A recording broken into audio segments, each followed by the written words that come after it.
Okay, I thought I'd redo this video since the last one sucked because it was sideways and I don't have a computer, so it's a little bit difficult to edit videos, and that's also why I don't include a lot of annotations or whatever. I try to do videos in one take.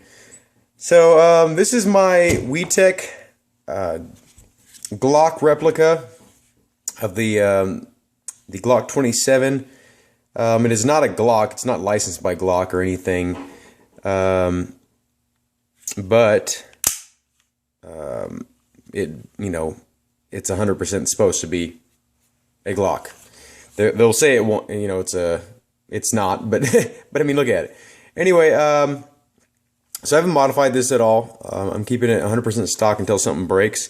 One thing I noticed last night is actually these are night sights, and these actually glow in the dark. The front and then rear sights actually glow in the dark, little dots, which is really cool.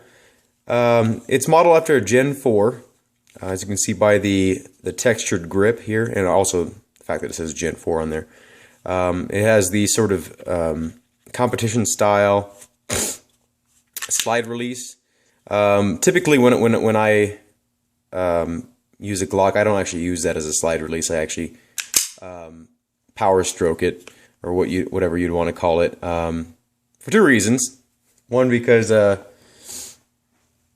just feel like it wears less on the slide here, and then also I don't know. I think it's better for training, because if you do one thing a lot rather than two things kind of a lot, you get better at that one thing. So I tend to like to power stroke it. When it locks back after the last shot, I pop that in and pop the new round in. So I'm gonna go over a few things. Comes with one magazine. They're 15 round magazines, and you can fit 16 in, but it's kind of tight. As you can see, I fit 16 in here, and it's all the way compressed. And you might have reliability issues if you do that.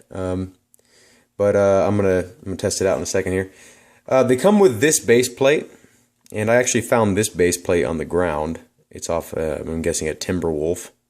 But it fits on there fine. I like the flat ones more so because they're... and I'm pretty sure that BB just came out. Yep.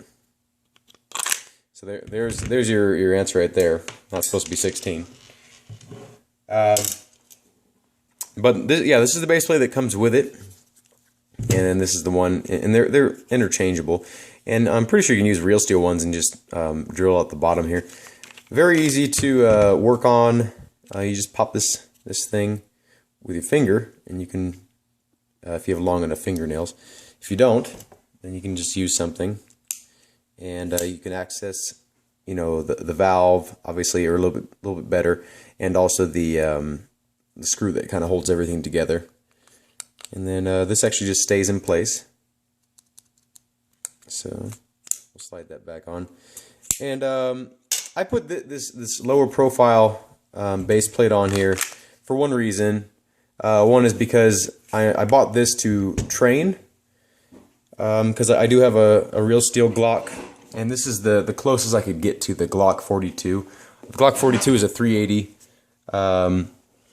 caliber pistol. It's similar to a 9mm. It's kind of like an anemic 9mm.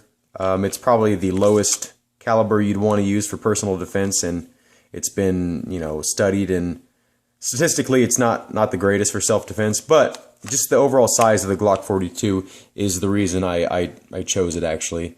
And and then the reason why I chose this is because it's the smallest Glock model that any company makes currently. I don't know if the Glock 42 picks up in popularity. I'm sure they will make a Glock 42 airsoft gun, but I mean, the real steel is only 6-round magazine, single stack. It's not even a double stack, so. But that's part of its charm, because it's so low profile, and it's a really cool little gun. Anyway, so onto this.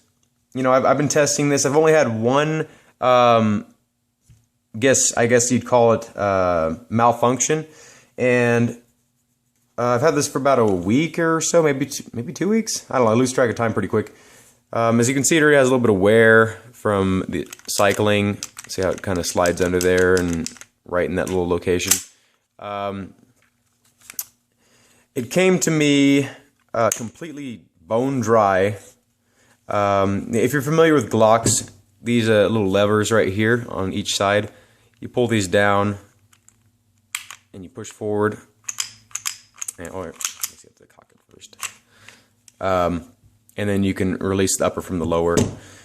The upper is not steel or any quality metal in there at all. Like it's just total junk metal.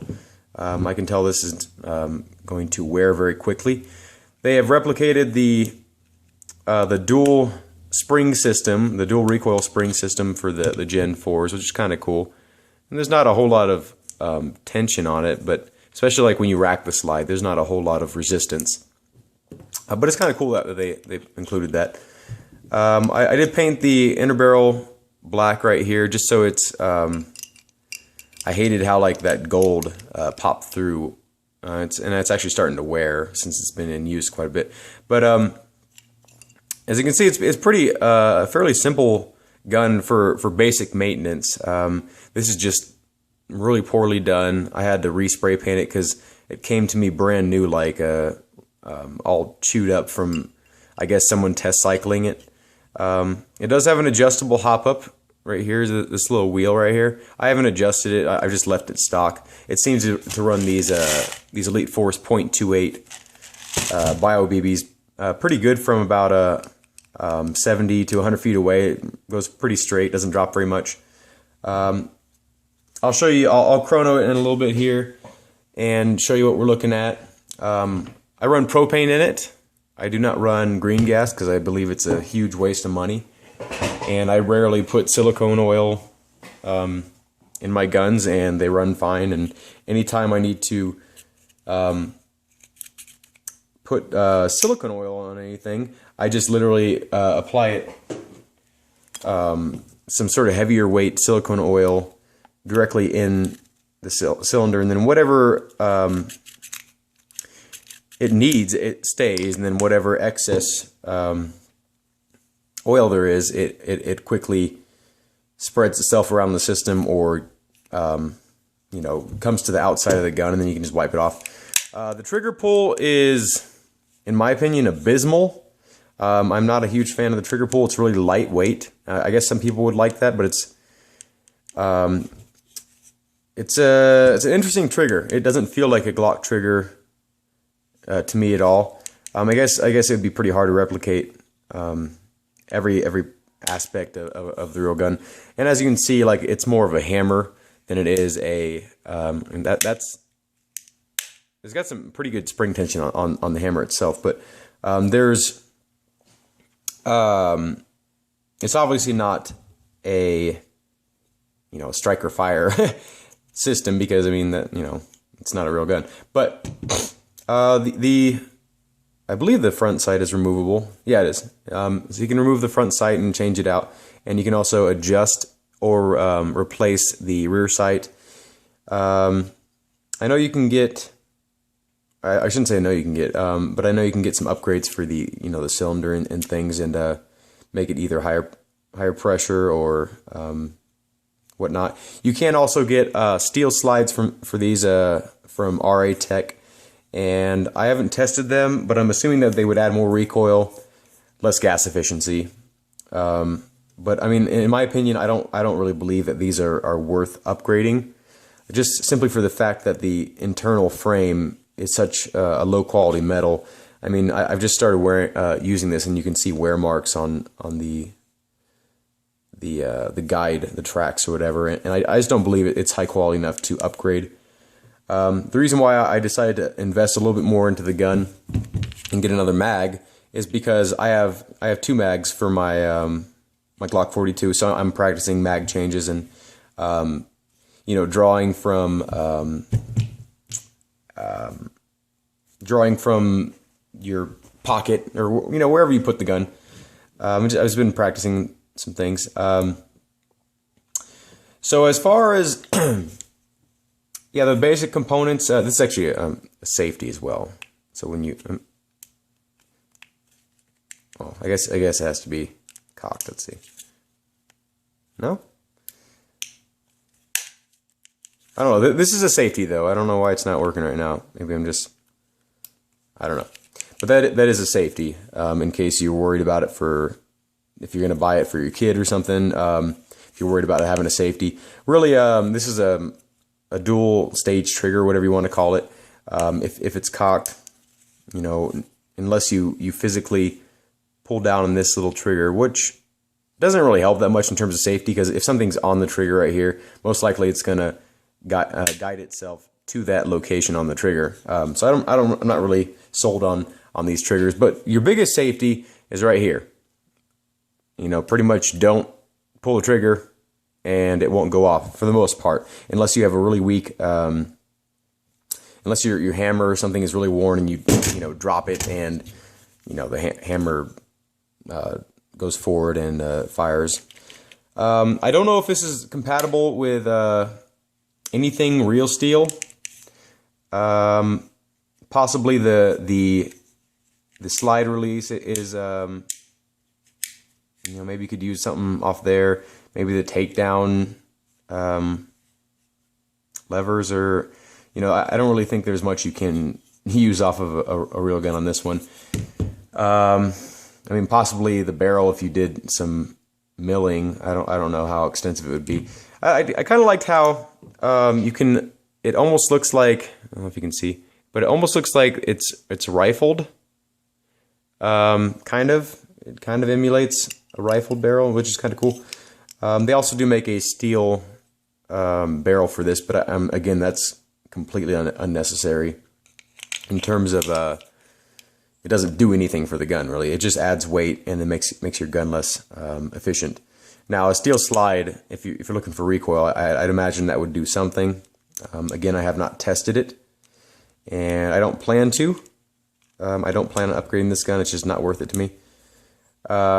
But it is a cool little gun, and it's cheap, or relatively cheap. I got it for $89.99, but you know, with the overseas shipping and stuff, you know, ended up being like about $100 even.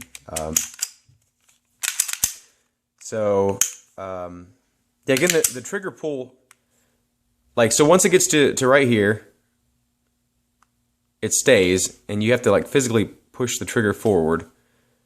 So I don't know if that's an intentional part of the design. Maybe I just haven't noticed it in other guns, but I mean, so, and at this point it's kind of like a hair trigger, and like, it has a decent break. You can feel it.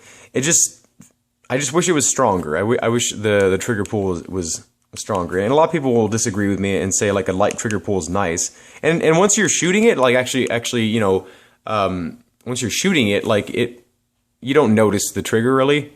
The recoil on it is, I guess, kind of what you'd expect from such a small gun, such a small airsoft gun. It's not the greatest, but it lets you know it's there. It's no, I guess, I don't know, I shot some of the Desert Eagles, and they have kind of decent recoil, but none of them are going to match anything. I mean, it's not going to even match like a 22 pistol, really. But they're fun though, and like I've shot some airsoft pistols that have decent recoil. This is not one of them. You know, I'm sure with upgrades you can make it do something better. The gas, in terms of gas efficiency, it's decent. I did a test. I didn't upload it because there's really no point in uploading it because it failed immediately. But I actually put this gun and both these magazines in the freezer for 30 minutes and brought it out here and tried to shoot it, and it shot like one at like half velocity, maybe like 1/4 velocity, and then it completely froze and just sprayed everywhere. Didn't do anything. I was just trying to test how extreme you could get with, you know, the temperatures before it would fail, and it failed immediately. Now I'm sure if you just put just the gun or just the magazine, and then I'm sure it would cycle a few times, and I don't know how many times, but I'm not going to even, it's not even worth doing the test because it failed so quickly on that last one. In terms of, if this is a good winter gun, I don't think so. My particular gun vents quite a bit. Like when you shoot it, it actually spits propane kind of back in your face. If you're wearing like mesh or just shooting it open faced, you'll feel like propane hit your face, and it also vents quite a bit out of the side. When it's loading a new round or whatever. So in terms of the ergonomics, if you're familiar with Glocks, like it feels like a Glock, and durability of the parts or the plastic, I think it would work out pretty good. I've shaved off like the mold lines on my particular gun, so it's smooth, because you could feel the mold lines like all down the gun. So I removed those, so it feels a little bit more high quality. But if you notice that, I don't like that. I don't like that. See, the slide moves quite a bit, and I know a lot of airsoft guns don't have the tightest tolerances with the pistols and stuff, and I think that's to increase reliability, because if it's too tight, it might not have the pressure to cycle the gun. Because I guess there's more resistance when there's tighter tolerances, in some cases. So anyway, so let's get to the Chrono. These are .28s. They're biodegradable Elite Force BBs. I like them. I haven't had too many problems with Elite Force. Let's go down to my little mini Chrono station, and I'm going to have to aim away. I will show you each result, but I'm going to have to aim away because the flash interferes with the light sensor in there. So I'm going to aim up here, or I'll aim at the gun. That might work. Okay. Nothing. Okay, 234 with .28. So I'll do the math on that later. Maybe put it in the description. 237.9. So basically 238. 234. Do a few more here. 238.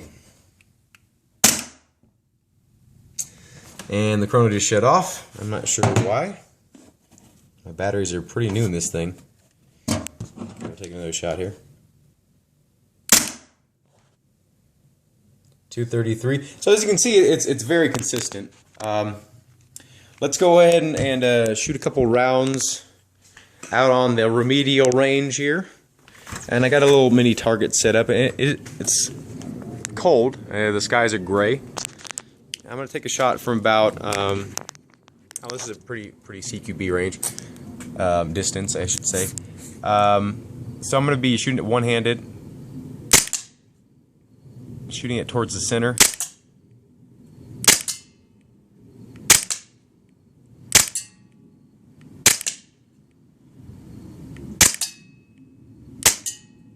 Okay, we're clear.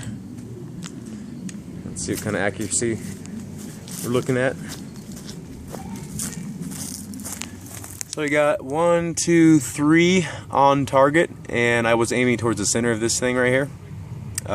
It's not very good from that distance, but it's acceptable. And if it was a body, I would say you would hit your target, especially because I think I took 5 shots at the Chrono, or maybe 6, because we had that one malfunction.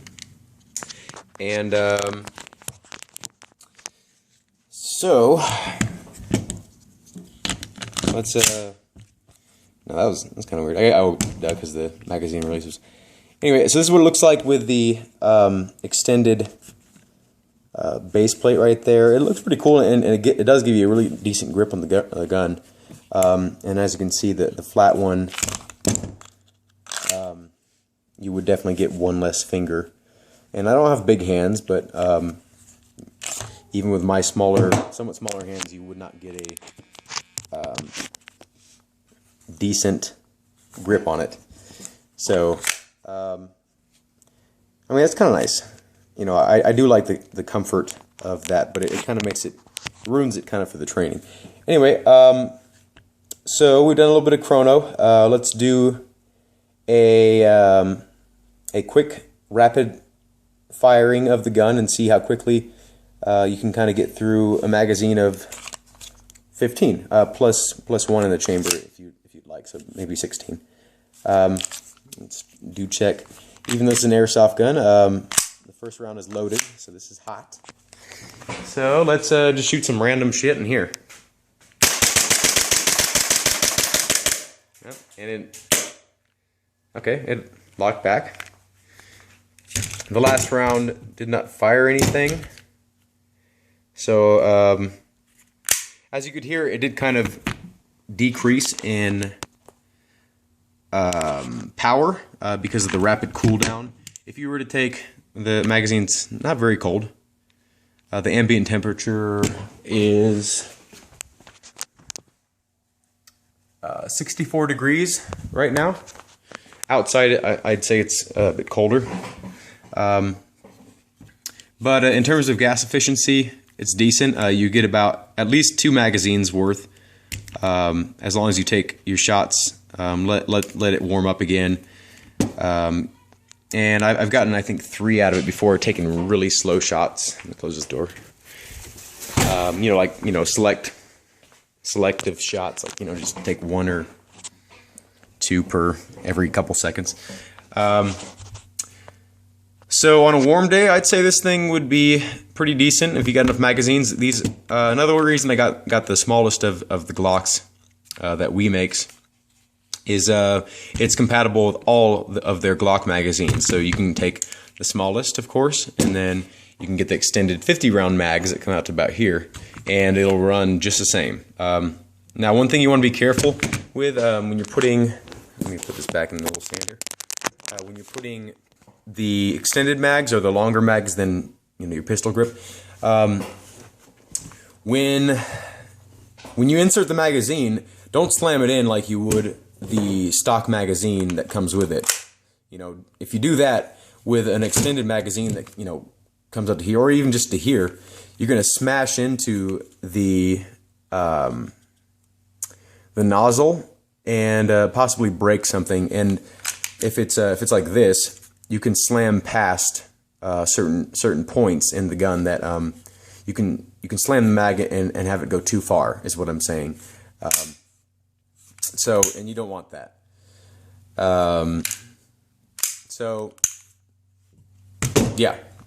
Be careful of that. With any gas blowback pistol with an extended magazine. With any gas blowback pistol, really. Or if you want to take it one step farther, be careful of that on real guns as well. You don't want to damage anything on a real gun, and you can by slamming your magazine in. A lot of people will be like, bam, slap it in and tap it a bunch of times, and you got to be pretty gentle with airsoft guns because you will break something. And that's also one of the reasons why a lot of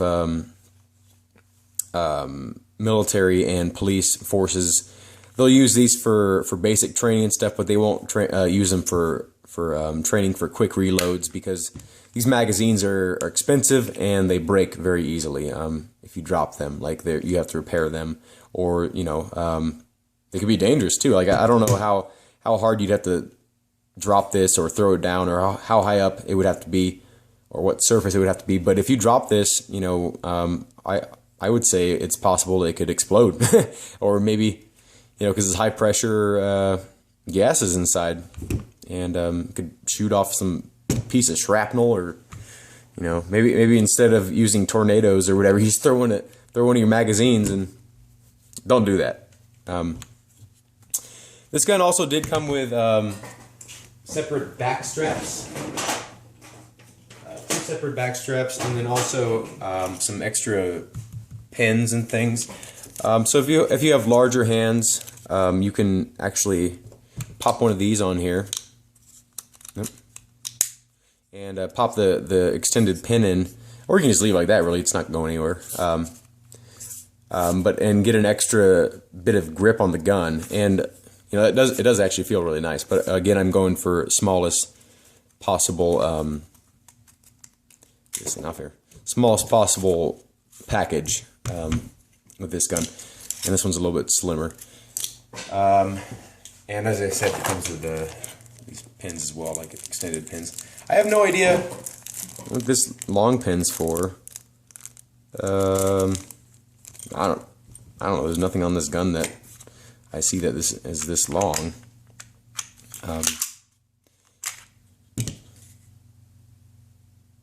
Yeah,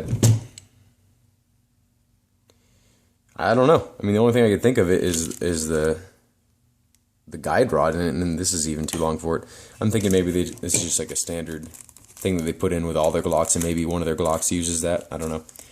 Anyway, that's gonna wrap up my little review, my tabletop review, and I hope this was informative, and I hope you learned something about this gun, and I recommend it for the price. Let's get. I recommend it for the price. I don't recommend upgrading it. I just don't feel like it's worth it.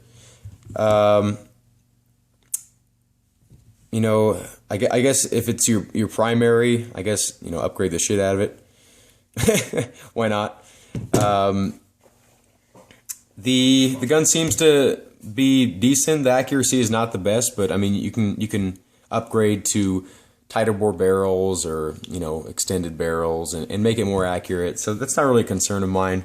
And, you know, this kind of gun in such a short package, you're not really looking for accuracy for this kind of thing. This is just kind of either a secondary or last resort kind of thing, or just for training purposes. Like if you're doing force on force, you know, pistol training, you know, and you have this gun like as a personal defense gun, like, you know, load it up with you know, how many you'd actually have in your magazine, and you'd be surprised at how familiar this gun feels to you.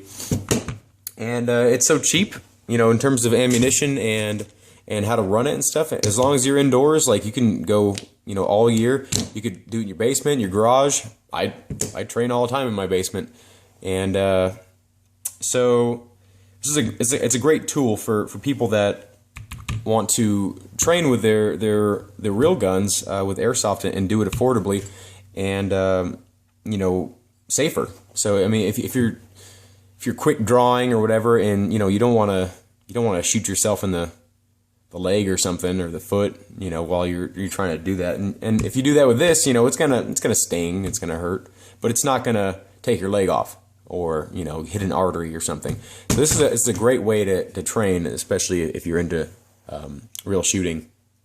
The recoil is, you know, nothing like a real gun, but it does, like I said, let you know it's there. So anyway, I'm gonna be doing some more reviews coming up. I want to show you my newest build, but I'm still waiting on like these 3 or 4 parts that are just, you know, holding me up and making it to where I can't finish this build I'm doing. But stay tuned, and if you have any questions or comments, feel free to ask them, or to leave them on the comment section. Subscribe and like this video, and hopefully you've enjoyed what I have to offer. Thank you.